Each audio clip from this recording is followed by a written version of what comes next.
ఈ రోజే డౌన్లోడ్ చేయండి. మీ ఫేవరెట్ షోస్ చూడండి.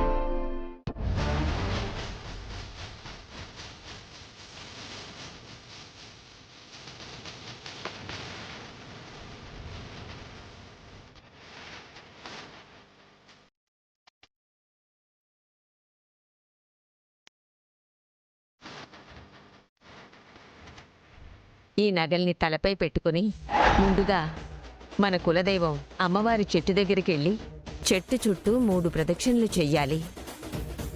వాళ్ళు రావడానికి ముందే నువ్వు ఆ చెట్టు మీదకెక్కి ఎవరికి కనపడకుండా అక్కడే సెటిల్ అయిపోవాలా. అలాగే రాయుడు గారు.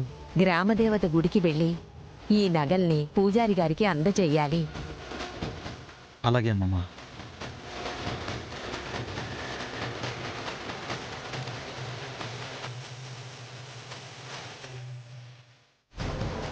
ఆ 3 ప్రదక్షిణ పూర్తయ్యేలోపు మన పని పూర్తయిపోవాలా.